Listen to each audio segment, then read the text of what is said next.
अस्सलाम वालेकुम। जनाब उस शाम ओ वेंडे पहाड़ी पर मौजूद पार्क में गया। उसने वहाँ पे देखा कि उस पार्क में बहुत ज़्यादा कचरा मौजूद था और उस कचरे के दरमियान बैठकर, दर्दनाक बात ये है कि उस कचरे के दरमियान बैठकर बच्चे चीज़ें बेच रहे थे। ये देखकर ओ वेंडे बहुत ही ज़्यादा उदास हो गया। उसने सोचा कि बच्चे स्कूल जाने के बजाय यहाँ चीज़ें बेच रहे हैं, उनके पास इतने पैसे नहीं हैं कि वो स्कूल की फ़ी पे कर सकें। तो उसके अंदर इंसानियत का जज्बा पैदा हुआ। उसने सोचा क्यों ना वो बच्चों के लिए एक ऐसा स्कूल बनाए कि जिसमें बच्चों को ना तो इतनी फ़ीस देनी पड़े, वो इजीली अपनी पढ़ाई को कंटिन्यू कर सकें। तो यूँ सोचते सोचते उसके जहन में एक ख़्याल आया। फ़ौरन वहाँ से वो उठा और बच्चों के साथ उसने कचरा चुनना शुरू कर दिया। कचरा साफ उसने कचरा वहाँ से चुना और फिर उसने सोचा कि क्यों ना वो एक कचरे का स्कूल बनाए। ये सुनकर आप लोग बहुत हैरान हो रहे होंगे और उस शख्स को पागल कह रहे होंगे जिसने सोचा कि कचरे का स्कूल बनाए। लेकिन जी हाँ जनाब, उसने यही सोचा। और कचरे का स्कूल उसने कैसे बनाया, अब ये आपके जहन में सवाल पैदा हो रहा होगा, तो मैं आपको आंसर देती। जो दीवारें थी उसने क्या किया कि टाइल्स वगैरह जमा किए और जो टाइल्स थे ना उन्हें रंगीन जो है ना वो किया। मतलब हर एक टाइल को, किसी को रेड, किसी को ब्लू, किसी को वाइट, किसी को ऑरेंज, मतलब इस तरह के उन टाइल्स पे रंग किए और उन टाइल्स को लाइन में रस्सी के साथ बांधा और उस रस्सी के साथ बंधे हुए टाइल्स को लेयर्स लाइन में लगा दिया, लेयर्स की तरह, और वो एक दीवार बनती गई। फिर ये दीवार बनाई, फिर ये दीवार बनाई, फिर ये, यूँ उसने स्कूल की दीवारें बनाई।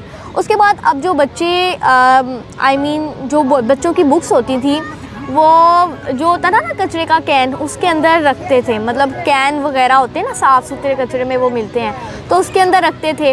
नारियल का जो दरख्त होता है उसमें से उसकी जो है ना उसके तने से कुर्सियाँ, टेबल्स वगैरह बनाई गई स्कूल्स के, और इसी वजह से उस स्कूल को कोकोनट स्कूल भी कहा जाता था। कंबोडिया जो कि गरीब ममालिक में, दुनिया के गरीब ममालिक में शामिल है, कंबोडिया में रहने वाला लड़का ओ वेंडे, आप उसका जज्बा देखिए। आप उसने दूसरों के लिए काम किया। उसने सोचा कि मुझे बच्चों के लिए स्कूल बनाना चाहिए। अब ये सब सोचते सोचते उसके जहन में ख़्याल आया कि स्कूल तो मैंने बना लिया है, सब कुछ तो मैंने कर लिया है, अब मुझे बच्चों से फ़ीसें भी लेनी पड़ेंगी, लेकिन बच्चों के पास तो पैसे ही नहीं है कि वो फ़ीसें दे सके। फिर अब मैं क्या करूँ? ये सोचते सोचते फ़ौरन से उसके जहन में ख़्याल आया। उसने क्या किया कि जो भी बच्चा उससे साफ़ सुथरा कचरा देता वो उसे पढ़ाता। मतलब उस स्कूल की फ़ी थी साफ़ सुथरा कचरा। फ़ी में बच्चे साफ़ सुथरा कचरा जो है ओ वेंडे को देते थे और ओ वेंडे अब पढ़ाता था बच्चों को। अब आप ये भी सोच रहे होंगे, अब जब वो कचरा ही लेता रहेगा तो वो अपना रोज़गार कैसे चलाएगा, वो खाएगा कहाँ से? तो ऐन मुमकिन है हुकूमत की तरफ से उसे पैसे मिलते हो, स्कॉलरशिप उसके स्कूल को मिलती हो गरीब बच्चों के लिए स्कूल बनाने के लिए।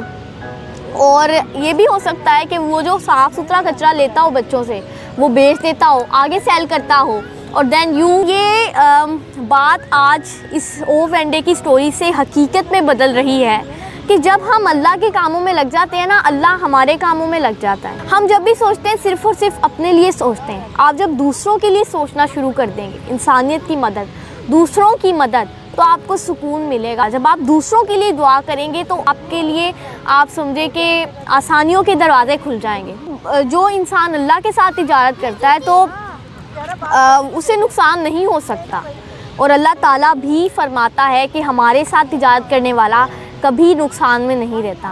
तो आप जब भी सोचें दूसरों के लिए सोचें, इंसानियत का जज्बा अपने अंदर पैदा करें कि हमने इंसानों के लिए जीना है, हमने इंसानों की मदद करनी है।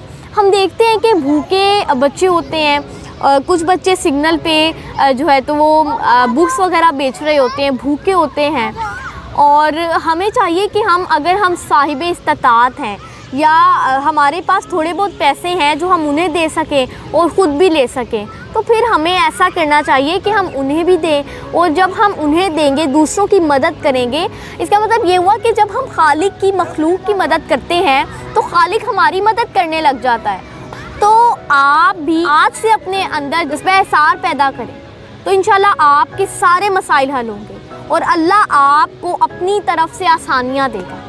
اللہ ہم سب کو ہمیشہ شکر ادا کرنے کی توفیق عطا کرے اور ہم سب کا خاتمہ ایمان پر فرمائے، آمین۔